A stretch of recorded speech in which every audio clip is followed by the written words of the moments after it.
and good afternoon. It's time for Life on the Light Side with Alicia and Tish. I guess she's back on schedule because she came out about 3 minutes before, jumped right up, and it's like, let's do it, Nana. And so we are. And I'm so glad you're joining me here today. This is your first time. Please do know that we hope you enjoy yourself. Have a seat. We're just going to talk a little bit about staying on life's light side, and especially when things are dark and not looking so light. Okay.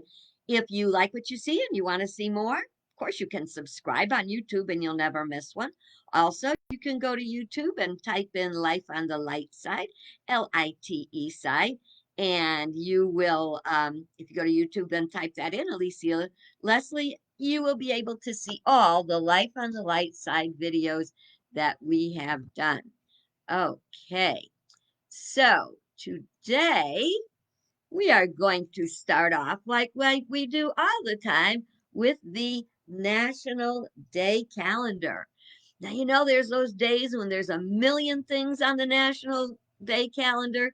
Today, there is one, and that is National Tortilla Chip Day. I don't even have to make any. I've already got some. So I'm thinking for my afternoon snack, don't think I'll be having the chips, the Triscuits and cheese. I think I'll be having tortillas and maybe I'll nacho them up a little bit. Easy enough to do. Just put them on a plate, throw some shredded cheese on top. Maybe you want to put on some onions and peppers or chopped tomatoes or whatever, and put them in the mic for 30 seconds, 20 seconds, whatever, till the cheese melts, and you got yourself a yummy snack. And it's really good with uh, guacamole or homemade salsa. Now, I make my guacamole and my salsa homemade. When you see the stuff in the stores and you look at all the list of ingredients, doesn't have to be like that. So for my guacamole, I just use avocados. Lord willing, got nice ones that they can be ripe without all that brown junk inside. That's the biggest challenge, man. I've lived in Texas and they've got good avocados. When you live away from that temperature, that zone, um, it's much harder to get good avocados. But anyway, all I need to put in my guacamole is some nice ripe, not overripe, and not underripe. Nice ripe avocados and some garlic. I like pretty goodly amount of garlic in there. You just mince that up, mash up the avocado and the garlic, and then squeeze in the juice of a lemon, as much juice as you want to taste. Season it to taste. Now, some people like to put in chopped jalapenos, or they like to put in chopped fresh tomatoes or chopped onions. You can do whatever you want, but I'll tell you something, I make some pretty nasty, mean, wonderful, delicious guacamole with just avocado and lemon and avocado, lemon, and garlic. Yeah, it's really good. So, and then salsa, it's the same thing. Like jarred salsa, there's always some kind of, I don't know if it's a preservative they put in there or what, but there's something off putting to me about it. When you make it at home, you can use your own chopped tomatoes or you can use like petite diced tomatoes in a can. If you get desperate, you can use um, crushed tomatoes or tomato puree. And if you're really desperate, you could even use tomato paste and loosen it up a little bit. And it's the same kind of deal. You add garlic and onion, and then you can add some chili powder. You can add some jalapeno, fresh chopped jalapeno, habanero if you want to be really, really brave, and maybe a couple shots of hot sauce or something. whatever works for you. And that's that Tim Gunn. Make it work. You will find that if you make your homemade salsa, it is so much better than what you get out of a jar. So I encourage you to go on the light side because it's lighter in chemicals and preservatives and stuff, and make your own salsa. It's not that hard. Okay. So while we're talking about tortilla chips, I wanted to share some of the things that you do with them. Now, I know that everybody's familiar with the good old plain yellow or white corn tortillas, chips. Everybody's got their favorites, you know. Thought you might like to know a little bit about the history of the tortilla chip. Uh, it came from a tostada factory, which would be a tortilla factory as well. You know, I used to go to Mexico a lot when my parents were still living, and they lived in the Rio Grande Valley, and we would be half hour, 45-minute drive from Progreso, Nuevo Progreso, Mexico. Things were very, very different there. It's not the same when you go there anymore, but back in the day, lots and lots of people uh, from the southern, the Rio Grande Valley would go down into Mexico to uh, Progreso or Los Renos, I think. There were two of them, but we usually went to Progreso. And you would shop in the little stores with all the little knickknacks and the blankets and the buy jackets and trinkets and just tons and tons of stuff, and restaurants and tortilleras, the tortilla where they make tortillas, and you would walk by them, and the fragrance was amazing. I mean, go right over there, and there's something you can get there that it's very, very difficult to get here unless you live in, I don't know, maybe in a near a Mexican store or something, but I've not ever found them up north. And that is uh red tortillas, rosa, which is red tortillas, and they are specifically for enchiladas. So if you go to Mexico and you have enchiladas, chances are it's going to be made with red, uh, the red tortillas. And there's just something a little bit different in the texture, but they are so good. In my house right at this moment, I have blue tortilla chips because I like those too. Uh, you know, we're so limited sometimes just by habit.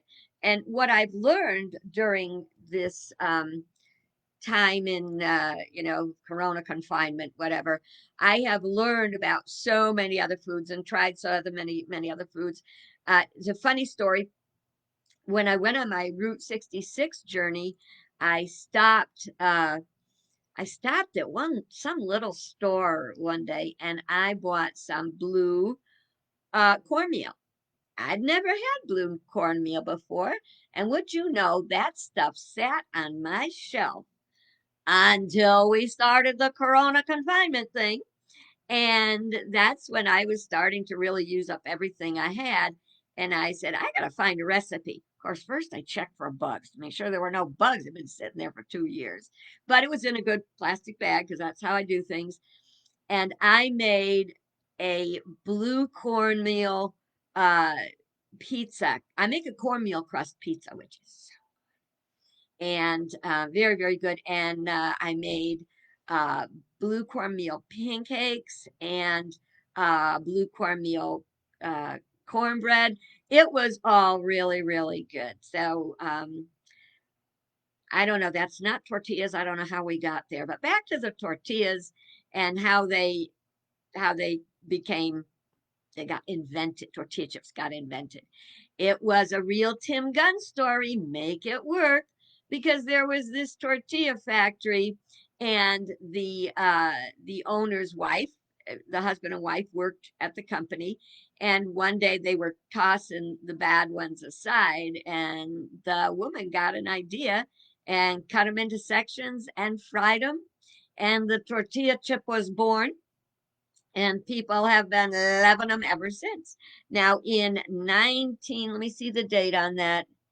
In 1994, Rebecca Webb Carranza, who was the wife who thought of cutting up the broken tortillas and making tortilla chips, she received an award. It's called, let me see, make sure I give you the right thing. It was called the Golden Tortilla Award in 1994. So I thought that was pretty fascinating. You know, it's that mother of invention thing. And I don't know if I told you this or not, but I probably told you about the sweet potato coconut curry soup I made because I was trying to figure out how to use a can of coconut milk I had picked up one day on a whim at the grocery store, and that was delicious, I might say. But it did so with the sweet potatoes to make the soup, you cut them in half and you kind of put a little oil on them and put them in the oven and kind of caramelize the tops, bake them, and roast them. They were roasted. Well, then you take them out and you scoop the sweet potato out of the skin to put the sweet potato in the soup and discard the skins. Well, when I was a little kid, we used to cut our sweet potatoes in half, squish out the inside, put butter on the peels, and eat those. And I thought, hmm. So I very carefully, they're very, very thin. I very carefully scooped out all of the flesh from the sweet potato that I could logically get off, and I set them aside. And after I made the soup, I took the peels and I cut them into little strips. And I had some, it's called, oh gosh, it's that stuff that's fake butter, a little spray bottle. So I sprayed them with that. Now, if I had had oil, I probably would have sprayed them with a little bit of oil. I didn't want to put on too much heavy because that would be gross. So I just kind of spritzed them a little bit with the Better Than Butter, I think it's called, and put them in the oven.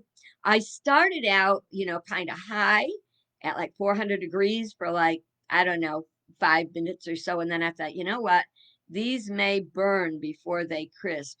So I turned them to like 200 degrees or 250 and left them there until they got nice and crispy. And they were delicious. And I took them and I cut them in, a little bit into strips, just smaller pieces than they were as the half of the sweet potato. So if you make sweet potato soup or anything else where you scoop the sweet potato meat out of the shell, take that shell. It'll break when they're very thin, so it'll break apart when you're scooping out the stuff.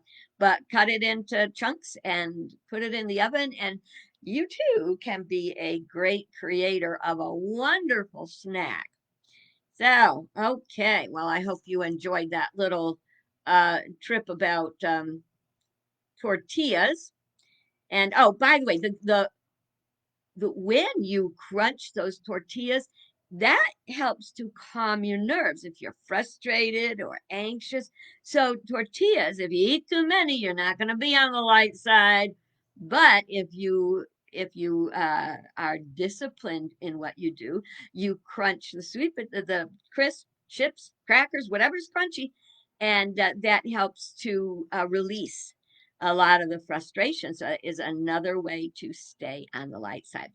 Couple more tortilla tips. Who knew I could take a tortilla this far, right? There used to be a restaurant in Stores, Connecticut called Mexican Village. That was our introduction to Mexican food. It was really kind of Tex-Mex more than Mexican. I know this now because I've been to Mexico. But what they would do is they would take a tortilla. If you ordered nachos, what you would get is they would take a tortilla, fry it, and then they would, so it was a crispy flat, what is also called a tostada, and put the cheese on it and put it in the oven and let that cheese melt and bring it out, and you'd get that with a side of salsa. And that was a nacho. And they were delicious. Yes, it is hard to resist them. And then, in case you're not aware, you can buy tostada shells in the grocery store. They come in a round stack. You go in the Mexican food section where they sell tortillas and stuff. A lot of stores have them. And now they're a little delicate to work with. You got to get used to them. But to make tostadas, you we generally, if you're a meat eater, you would make like a taco filling or a chili or whatever, and you might want to have some heated up refried beans and have some chopped up tomatoes and shredded cheese. And I don't know if you like a little jalapeno. So you take the tostada and you spread on the refried beans, sprinkle on the some of the taco meat, which we make with vegetarian taco meat, and then you would put on top of that your chunks of avocado if you got it, or a smear of guacamole if you got that. So you make this stack and then you pick it up and you eat it, and it is very good. So that is called a tostada, kind of like a flat taco, and but they're very delicious and a little alternative. And of course, you can just take one of those flat tostadas and melt cheese on it, and bingo, you got your Mexican village style um, nacho. So that's good. Also, if you've never had taco salad, I learned to make this from a Texan friend of mine when I lived down there. Very cool. You basically take some chopped up tomatoes and chopped up avocado, and you put it in a bowl and stir in a little dressing.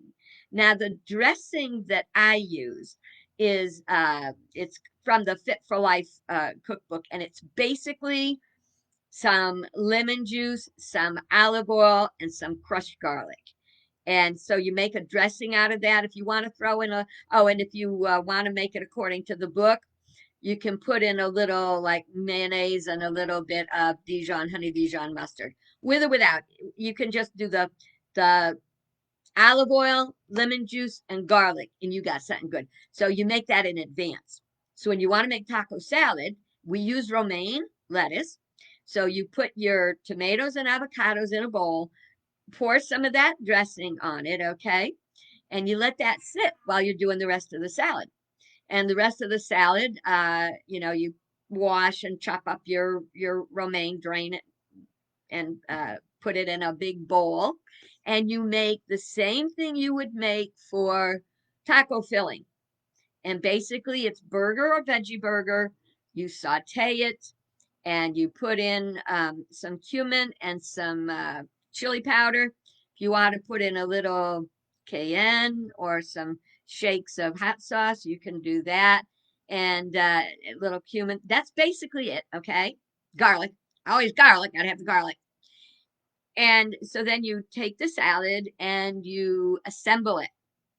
You pile the lettuce on top of the avocado and tomatoes, and then you put the meat topping on top of that, and then you put now here's where you put some cheese.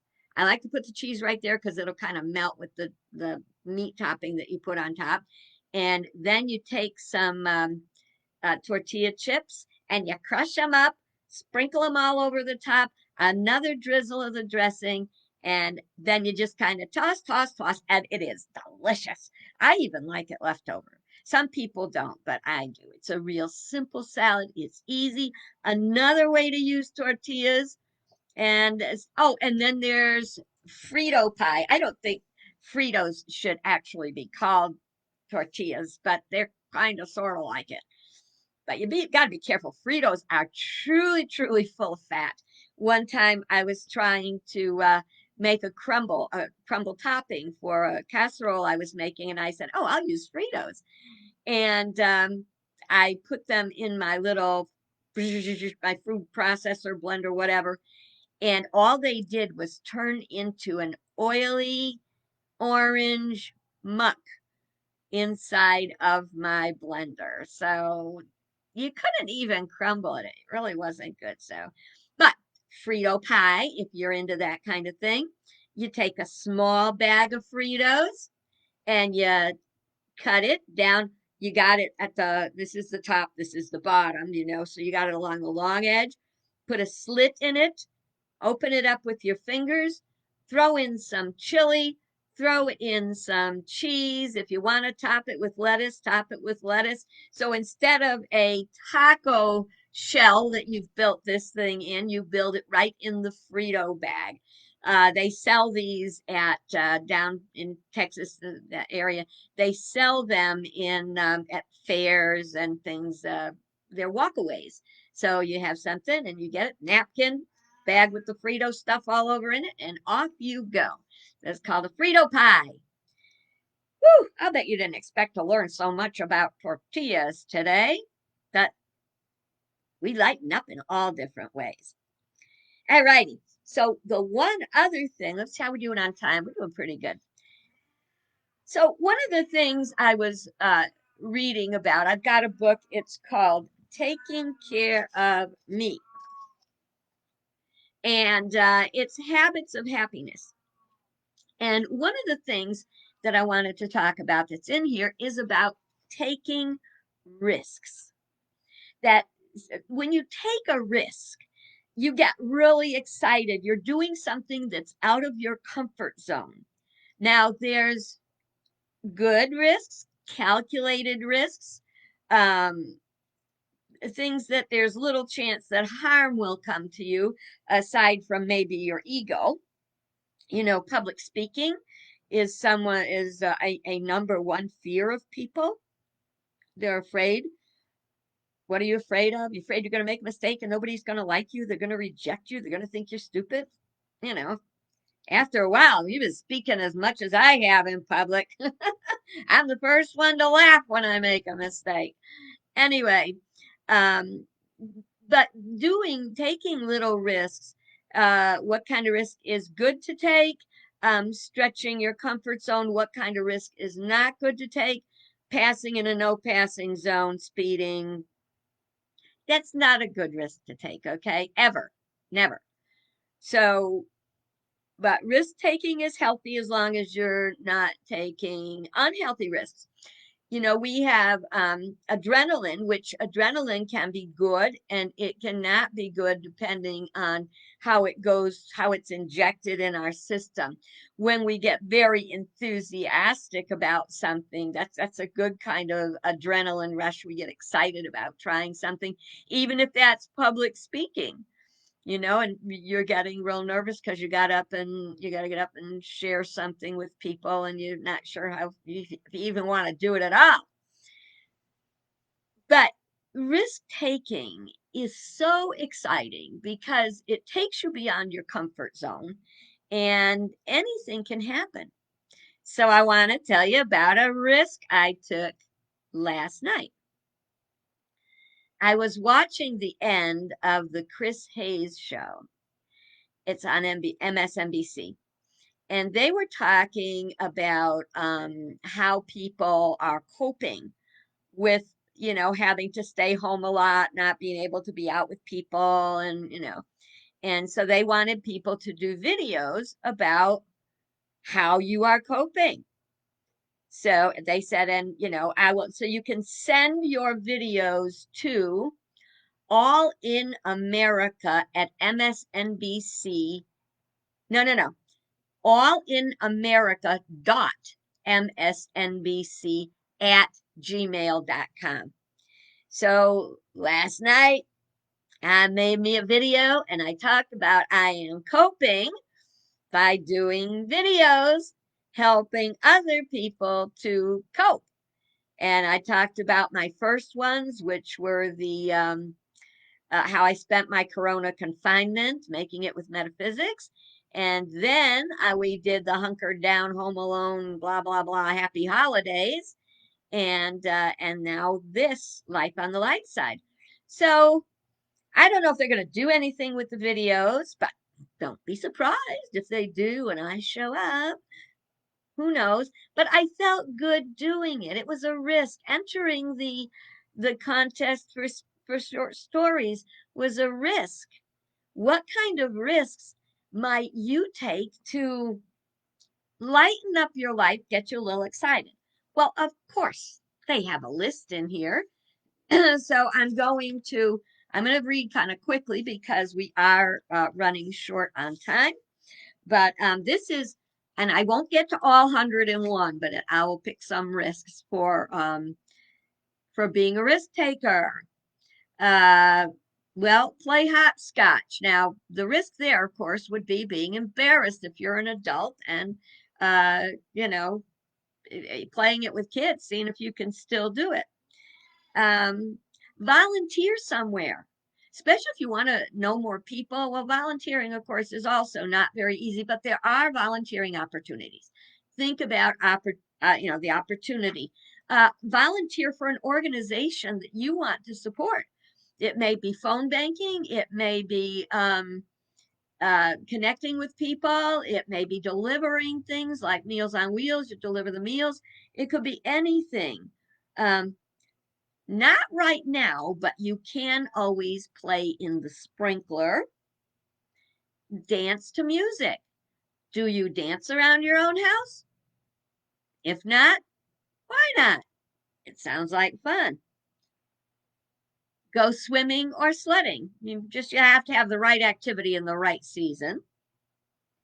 Make a fire and roast marshmallows. See, it's doing something out of the ordinary. The problem is when we get stuck in the ordinary. When I was taking the Dale Carnegie course, they had a an exercise, and the exercise said, "This is something you would repeat. You would repeat it over and over, and when it was your turn to speak at during the next class, you would get up and you would say it, and you had to be very convincing. That was the point, was to be convincing. You would have to say, I know men in the ranks who will stay men in the ranks. Why? I'll tell you why. They simply lack the ability to get things done. Ain't that the truth? If we don't have the ability to get things done, just to try something, it's like Cabot Roberts said, I don't want to die if I haven't lived. Let me live before I die. So think about the things that you want to live and treasure every day. When I talked about Mexico, it's going there is not what it used to be. It's more expensive. It's lost. It's of course I haven't been there. I haven't been there in 20 years. So, but what I hear is it's pricier. Um, it's not as friendly. It's not as warm and welcoming, and that's really sad. But I treasure that I was there. So there are many things to enjoy. One of my favorites is to go to Salem. That was one of Sammy's very favorite places to be. And October in Salem, Massachusetts is something that is an absolute delight. And it was fun as of a few years ago. And when I go again, I hope I will have just as much fun. Oh, I'd give you a couple more risks. I didn't hardly give you any. I know it's overtime already. Um, Finger paint with a child or a friend. Yes, and that friend can be an adult. There is nothing. You can get very creative. You can go to YouTube and see some grown up finger painting things to do that are quite amazing. Have your fortune told or your horoscope done. Um, for guys, well, I guess for anybody, buy a bold tie and have your nails done and braid your hair. Um, Rent a convertible or drive a stick shift. A stick shift is all I drive, so that's nothing out of the ordinary for me. When I drive an automatic transmission, I'm always ready to put in the clutch. So let's see. Write a letter to the editor. That is big. If there's an issue you want to address, write a letter to the editor. Maybe it'll get picked, maybe it won't, but there's something about having our say that makes it special. Okay. Oh, there's one here says disagree with someone you usually agree with. Well, we have to learn how to be gracious in our disagreements. So we'll talk about that another day. Matter of fact, we'll make a point of it. Okay. Well, I hope you enjoyed our visit today, and we'll come back and visit with me again tomorrow. Until then, have a bright, beautiful, better than average day. Bye bye.